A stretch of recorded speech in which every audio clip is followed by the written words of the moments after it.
అందరికీ నమస్తే. Welcome back to Kundeti's kitchen. ఛానల్ని కొత్తగా చూస్తున్న వాళ్ళుంటే తప్పకుండా సబ్స్క్రైబ్ చేసుకోండి ప్లీజ్. ఇవాళ మనం చికెన్ పకోడీ చాలా సింపుల్గా చిన్నపిల్లలు కూడా చేసే విధంగా ఎలా చేయాలనేది తెలుసుకుందాం. ముందుగా శుభ్రంగా కడిగిన చికెన్ని తీసుకోవాలి. పీసెస్ అనేవి పెద్దగా ఉంటే చిన్న పీసెస్గా కట్ చేసుకోవాలి. ఇక్కడ నాకైతే మీడియం సైజులో ఉన్నాయి. వీటన్నిటిని ఒక బౌల్లోకి ట్రాన్స్ఫర్ చేసేసుకుంటున్నాను. దీనిలో ఉప్పు కారం వేసి బాగా కలుపుకొని ఒక 1 అవర్ వరకు ఫ్రిడ్జ్లో పెట్టేసుకోవాలి.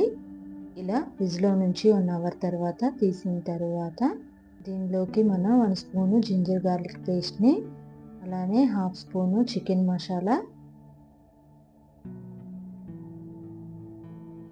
1/2 స్పూను గరం మసాలా, అలానే 3/4 స్పూను కార్న్ఫ్లోర్ని వేసుకొని ఈ కార్న్ఫ్లోరు ఈ మసాలాలన్నీ బాగా మిక్స్ అయ్యే విధంగా ఈ చికెన్ పీసెస్కి బాగా పట్టే విధంగా మనము దీన్ని బాగా కలిపేసుకోవాలి.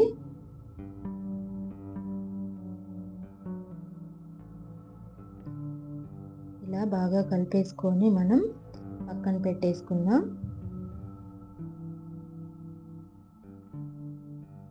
నెక్స్ట్ ప్యాన్ తీసుకొని డీప్ ఫ్రైకి సరిపడా ఆయిల్ని యాడ్ చేసుకోవాలి. ఇలా ఆయిల్ అంతా హీట్ అయిపోయిన తర్వాత దీనిలోకి మనం చికెన్ పీసెస్ని ఒక్కొక్కటిగా యాడ్ చేసుకొని మంచిగా ఫ్రై చేసుకోవాలి. ఇలా సింగిల్ బ్యాచెస్లోనే వేసుకోవచ్చు, లేకపోతే మనం తీసుకున్న క్వాంటిటీని బట్టి బ్యాచెస్గా డివైడ్ చేసుకొని మంచి గోల్డెన్ బ్రౌన్ కలర్ వచ్చేంత వరకు వీటిని ఫ్రై చేసుకోవాలి. వేసిన 1 మినిట్ కదపకుండా ఉంచిన తర్వాత 1 మినిట్ తర్వాత మనం వీటిని కలపటం స్టార్ట్ చేసుకోవాలి. ఇలా బాగా ఫ్రై చేసుకోవాలి తిప్పుకుంటూ. ఇవి మంచిగా గోల్డెన్ బ్రౌన్ కలర్ వచ్చేంత వరకు ఫ్రై చేసుకోవాలి. చూసారు కదా, ఇలా మంచిగా ఫ్రై అయిపోయిన తర్వాత వీటిని ఆయిల్లో నుంచి బయటికి తీసేసుకోవాలి. నెక్స్ట్ 2 మిర్చీస్ని తీసుకొని వాటిని చాకుతో ఘాటు పెట్టుకొని ఇలా ఆయిల్లో ఫ్రై చేసుకోవాలి. ఇవి చికెన్తో నంచుకొని తింటే సూపర్ టేస్టీగా ఉంటాయి. ఇవి కూడా ఒక 2 మినిట్స్ ఫ్రై చేసుకొని తీసేసుకోవాలి.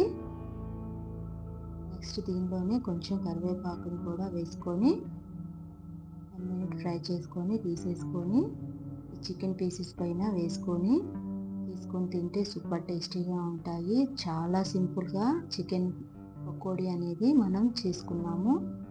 మీరు కూడా ఇంట్లో ప్రిపేర్ చేసుకొని ఎలా వచ్చిందనేది నాకు కామెంట్స్లో తప్పకుండా తెలియజేయండి. అలానే కుందేటీస్ కిచెన్ ఛానల్ని లైక్ చేయండి, షేర్ చేయండి, సబ్స్క్రైబ్ చేసుకోవటం అస్సలు మర్చిపోవద్దు. కొత్తగా చూస్తున్న వాళ్ళంటే తప్పకుండా సబ్స్క్రైబ్ చేసుకోండి ప్లీజ్.